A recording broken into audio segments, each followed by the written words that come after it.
Hello survivors, welcome to a brand new beginners video. In today's video we are looking at the Hound Master, one of my favorite characters actually, just because of the doggos. We've got ourselves sure-footed, recklessness, dash mastery and multicast mastery with weapon expert. We've got a couple of nodes in his skill tree, not too many because we are only level 55, so it's about 30 points in the skill tree for the character. Most of it's on the dogs. We got a bit of ammunition chance and a bit of extra damage as well over there. So let's get straight into it. We're going to do a max curse run. The only thing that I've left off is a single one, which is actually pillars of protection, because absolutely no one has time for that. You don't even need to have it, even if you wanted to, as long as your curse is 6 out of 6. So I could have those two unchecked. As long as it's 6 out of 6, it's fine. But I wanted to show you max curse. I don't have all of the curses unlocked on Dungeon of Despair yet, otherwise we would have done max curse, max danger, but actually we can do it in the Caves of Del Zog, because that's at least a little bit more of a danger level over there. So we'll do it at the Caves of Del Zog for you guys. It also helps me get tin on this account. Again, not using Pillars of Protection. Pillars of Despair are fine, and we even have the Void Presence, that's okay. So there we go, 59 curse intensity on danger level 2. I just want to show you that you don't even need that much investment into your characters. We are using the second weapon. We've got the devastating ammunition brutal, which means that if we are close up to enemies, they're going to take more damage, and devastating means they're going to take 3 times more damage from a critical hit. So that's also really good. Now the only thing you do really want is to get your ascension itself unlocked.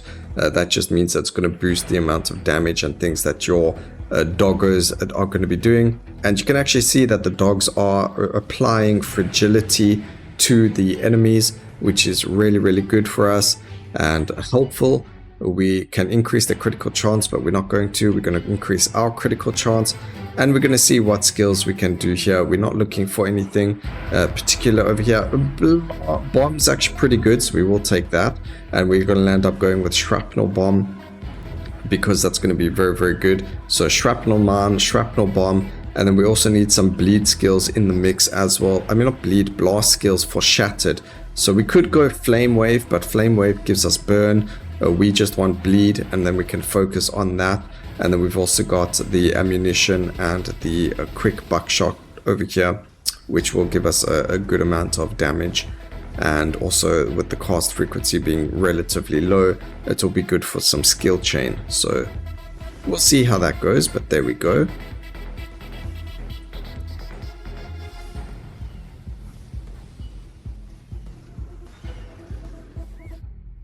Grab ourselves a magnetic. We should have gone for a little bit of movement speed. Something good to note is we've got dash mastery, so you'll see when we are dashing, it's very helpful for when you're playing the game, when you're new to the game, because it helps you know, okay, it helps you to get out of danger. That's what I'm trying to say. Gosh, words. We got shrapnel bomb. So by having dash mastery, you dash 50% further, which means that you are going to be dashing, you know, the speed is further, so you actually end up traveling further, which means you're able to get out of danger. I just want to see here, we do need movement speed. We also need a bit of max life, both of which are actually pretty important. Now we could go bear trap. The area of effect's a bit meh for it. A rapid barrage is very good for bleed application. It is a blast skill as well, so we are going to grab that, and then we are going to grab multicast. We can grab both the bomb and the attack speed over here. We do miss a skill, but that's fine. It's not the end of the world. So with rapid barrage being available to us, we just need now the chance to apply bleed. There we go, perfect. I'm also going to take that cast frequency and the damage over here. Again, skipping a skill, oh well, it's really not the end of the world. The 2 skills that were available over there didn't really help us much anyway, so it's not the end of the world.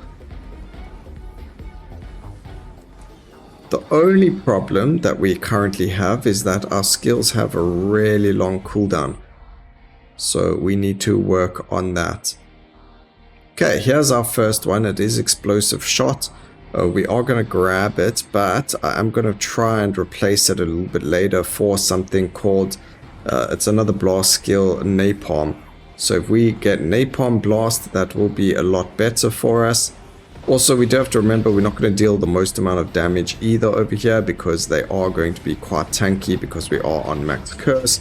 We don't have a lot of our skill tree unlocked, and the enemies are going to be more tanky than usual. So that's why we actually need the shattered on the skills, and we also need a lot more cast frequency.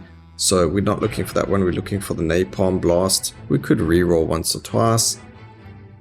Don't find it, so we're not going to stress too much about it. Alright, increased multicast chance for our bomb skills, that's fantastic. And that's also going to help us over there. Also damage modifier over there, beautiful to see. And grab ourselves more movement speed. Again, Houndmaster doesn't have the best base movement speed until you get a weapon that has it and you just unlock or level that weapon. Or, you know, unlock more skill tree nodes that maybe have more movement speed on them.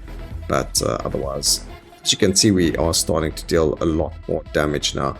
We can go and skip that. I mean, not skip that, lock it. More movement speed, more bleed chance, and more multicast chance. Sounds pretty good. Weakening grenade, also pretty good. We could get rid of power blast. If we go to skill breakdown, yes we can, because power shot isn't even doing that much damage. And the bleed from this will be more helpful. So there we go, we're going to go and grab the weakening grenade. Fantastic, that is actually much better. Still waiting for the napalm blast, but as long as we have some form of shattered, we are in a good spot. So we aren't too worried about it. And then we've got to keep picking up food because we want to keep our doggos at 100%. As you can see, they get quite a decent chunk of stat. And you're going to see by the end of this, they should have dealt quite a decent amount of damage as well. Now, the higher your actual skill tree level, the more damage they're going to land up having done. We're going to just pick up these bleed nodes just because we can. They are pretty decent. And keep going from there. Pick up all these lovely rare and epic upgrades.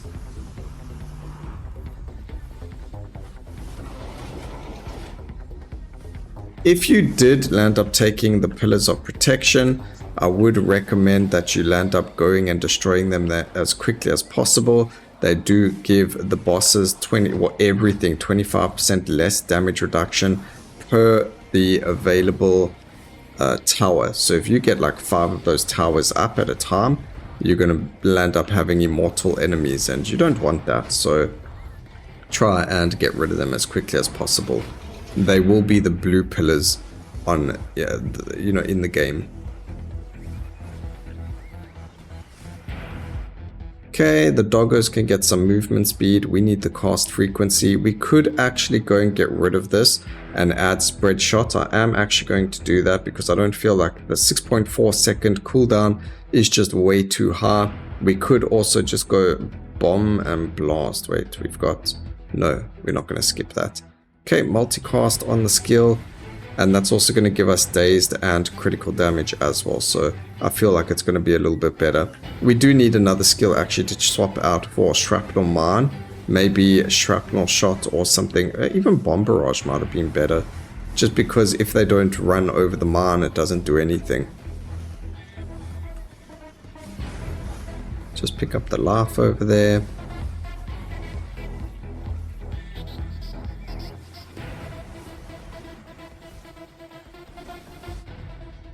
Go and grab area. So shrapnel shots are 5.7 second cooldown. Doesn't really help us that much, so we're not going to go and grab it. And there's nothing else here. Yeah, that's 2.1 seconds, but we don't need it. Still no napalm blast. It's a bit unlucky. At least we got explosive shots, so we're still in a good spot.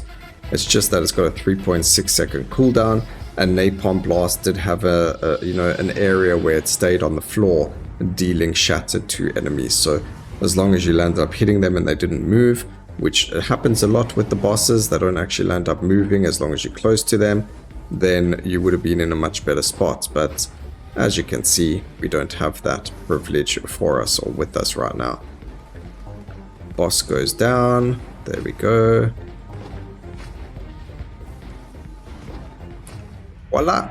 Lots of doggy food over there for us. Pick up the crystals. and we can get damage. We're actually going to banish these. We don't need those, and skip all that. We're going to take damage. We don't need that damage. I guess we can grab one of those, and we can grab more movement speed, because as you can see, we're still slow.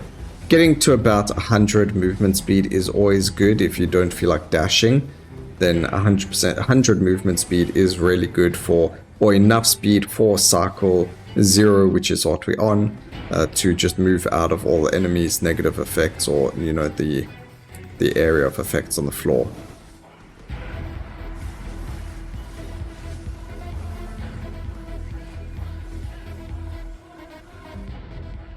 Okay, grab that life, because the more life we have, the longer... Ooh, what just dealt that much damage to me? Okay. Something just whacked us hard.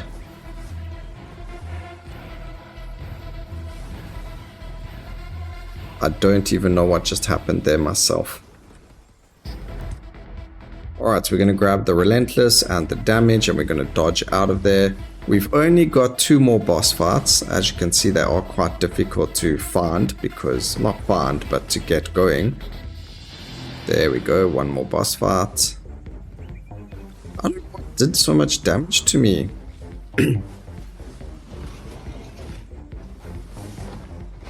Okay, there's 1 boss gone. These guys should both die if the bomb lands up there. There we go. Just like I said.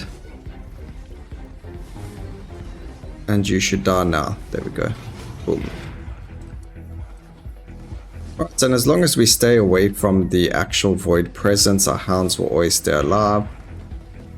So we're not too worried about them. There is that enemy that keeps running into us with his drill. So that's probably why, or what's happening to us. But we should be fine.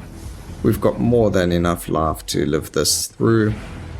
And every time we level up, we're also healing. So I think we're Gucci.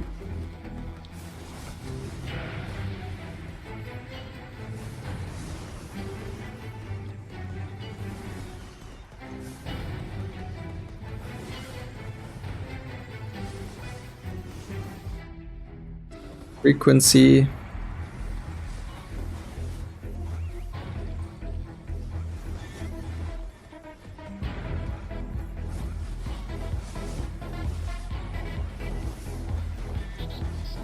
If you guys are doing max curse and max danger and things like that, Shattered is going to be your best friend. You can get it from Slam or from Blast, or if you have the Demon Hunter unlocked, you can get it from Demon Hunter's second weapon as an artifact power. So those are going to be really, really fun. Again, Slam skills have it, or Armor Shatterer has it. Some artifact powers, Demon Hunter, and then also things like the Blast skills, as well as Engineer's Mechanical Spiders have Shattered as well, which is really nice. But they count as Blast skills.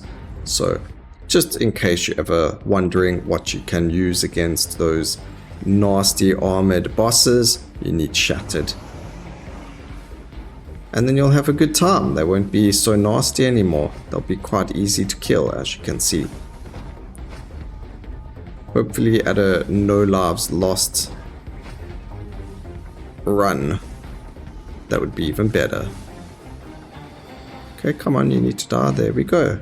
Fantastic. And we did it under 10 minutes. So that was pretty decent. I hope you guys enjoyed that and maybe learned something from it. But there we go. Got him to level 60, we level 70 actually from that. Shrapnel Bomb dealing 134 million damage, Shrapnel Line 31 million damage. There you go. Dog Bite actually with the 4th most amount of damage. So I told you the doggos are actually really, really strong. I hope you guys enjoyed the video. Please remember to like, comment, and subscribe for more videos like this in the future. And always remember, keep safe, survivors. Until next time, cheers.